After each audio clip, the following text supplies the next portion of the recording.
Bismillahirrahmanirrahim. Inna sholata kanat 'alal mu'minina kitaban mawquta. Al-ayat wallahu a'lam bi muradi bil ayat.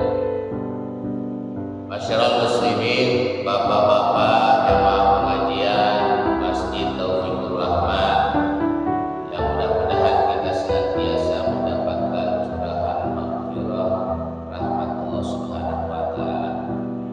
Pertama dan utama, mari sama-sama kita mengucapkan lafaz Alhamdulillahirabbil alamin atas segala nikmat yang Allah anugerahkan kepada kita semuanya. Salah satunya adalah nikmat sehat wal afiat, nikmat panjang umur, sehingga alhamdulillah malam hari ini kembali kita bisa hadir di tempat yang mulia, tentunya dalam rangka menggugurkan salah satu kewajiban dari Allah, yaitu thalabul ilmi. Mudah-mudahan kehadiran kita di sini selain kita mengukur kewajiban, juga mudah-mudahan jadikan wasilah kita nanti bisa kumpul di jannahnya Allah Subhanahu wa taala. Juga mari sama-sama kita bersolawat, Allahumma sholli ala Sayyidina Muhammad wa ala ali Sayyidina Muhammad.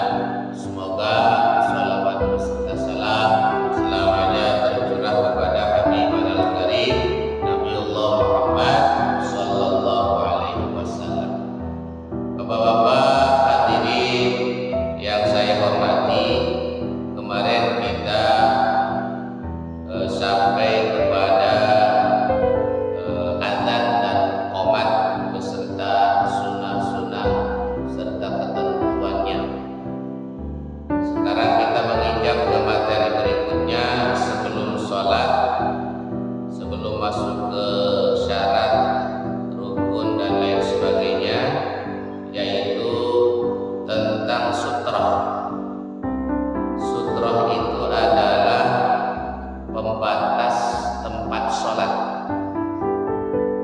Jadi kalau bapak-bapak mau sholat, apalagi di tempat terbuka, itu diwajibkan kita membuat sutrah atau pembatas sholat.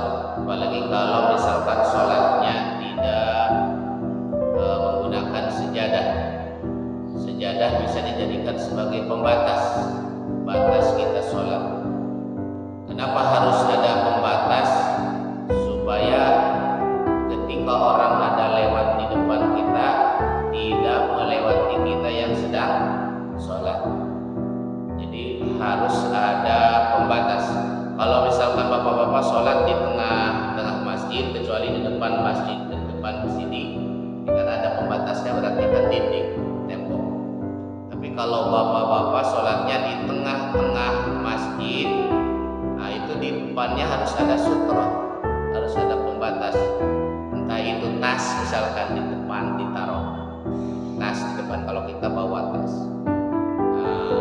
Artinya supaya orang tidak melewati ke tempat kita sholat. Kalau kita bawa sejadah, pakai sejadah, berarti batas kita sholat yang tidak boleh dilewati orang itu adalah tempat sejadah itu. Kalau tingkat seperti karpet ini, berarti sampai ujung karpet ini. Ketika sholat di sini, berarti kita tidak boleh, haram hukumnya melewati orang yang sedang sholat. Kalau Pak Haji sholatnya di belakang sana, batasnya di sana di ujung karpet. Kalau saya lewat dari sini ke sini, nggak jadi masalah. Tapi kalau lewatnya di depan banget kita sedang sholat, misalkan di depan sejadah dan lain sebagainya, ada orang yang mau lewat, ada orang yang melewat, kita sedang sholat, maka ketika ada orang yang lewat, kita wajib untuk menghalangnya. Bagaimana cara menghalangnya? Tangan kita dikedepankan supaya dia tidak maksa ke depan kita lewat. Jadi kita harus, kalau dia maksa saja mau lewat, kita wajib untuk disingkirkan. Karena haram hukumnya orang yang sedang sholat kita melewati batas orang yang sedang sholat. Jadi orang yang sedang sholatnya juga wajib untuk menghalanginya supaya tidak melewati kita. Tangan kita kedepankan. Kalau misalkan dia maksa saja, wajib kita singkirkan. Tapi nggak lawan aja, lawan sama kita. Nah, soalnya ditonjok ya. Jadi seperti itu. Jadi ada batas sutrah namanya. Kalau misalkan di tempat terbuka, kalau di lapangan ya pakai tongkat. Ya sekarang kan sudah ada sejadah, berarti gelar sejadah. Berarti kalau ada orang yang lewat tidak boleh melewati sejadah itu. Itu adalah batas tempat sholat kita yang harus kita jaga. Tidak boleh ada orang yang melewati tempat sholat itu. Pembatas sholat itu namanya sutra, ya, namanya sutra. Kalau di depan, kalau di tengah masjid, biasanya kalau di perkotaan masjidnya kan gede-gede. Nah, kita sholat jarang ketika di depan. Kalau misalkan di tengah masjid, ya seperti itu. Kalau tidak ada pembatas sholat, entah itu sejadah atau dan sebagainya. Kemudian waktu sholat fardu. Sebelum kita membahas tentang sholat lebih jauh, kita harus tahu waktu sholatnya. Waktu sholat itu bukan jam patokannya, karena jam itu bisa berubah-ubah. Yang jadikan patokan itu adalah perputaran atau pergeseran matahari. Makanya kalau waktu sholat itu berbeda-beda. Minggu kemarin misalkan zuhur itu jam 12 kurang 5. Bisa jadi sekarang kurang dari 2 menit atau lebih dari 5 menit. Kenapa bisa berkurang? Karena memang pergeseran matahari perputarannya itu selalu berbeda, berubah-ubah. Maka ketika kita mau sholat zuhur, kalau misalkan sekarang udah zaman modern, sudah ada jam digital sebagainya gitu, bisa berbunyi mengingatkan kita. Tapi bagaimana kalau misalkan batunya habis, mati lampu, lagi di gunung, nggak bawa HP, nggak bawa jam, di tempat orang dan sebagainya, itu kita harus tahu. Nah, bagaimana caranya? Ya kita harus tahu. Pertama dari sholat zuhur dulu. Sholat zuhur itu patokannya adalah ketika benda ada bayangannya. Jadi kalau kita mendirikan, menancapkan tongkat dan sebagainya, tidak ada bayangan sama sekali.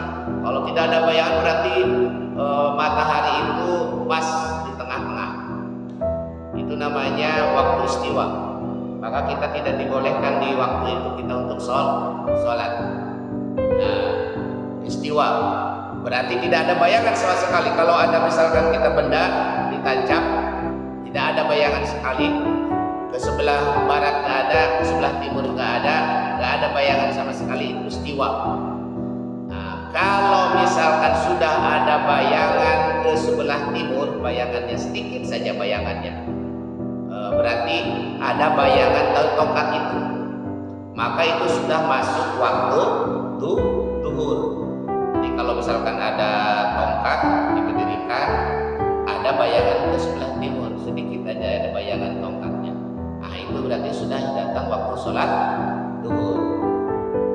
Sampai kapan sholat zuhur?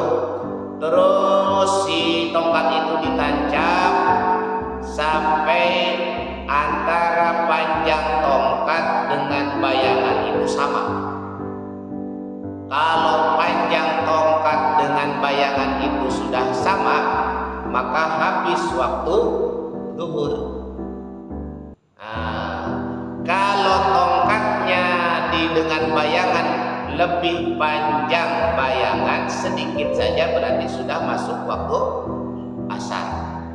Nah, waktu asar sudah masuk.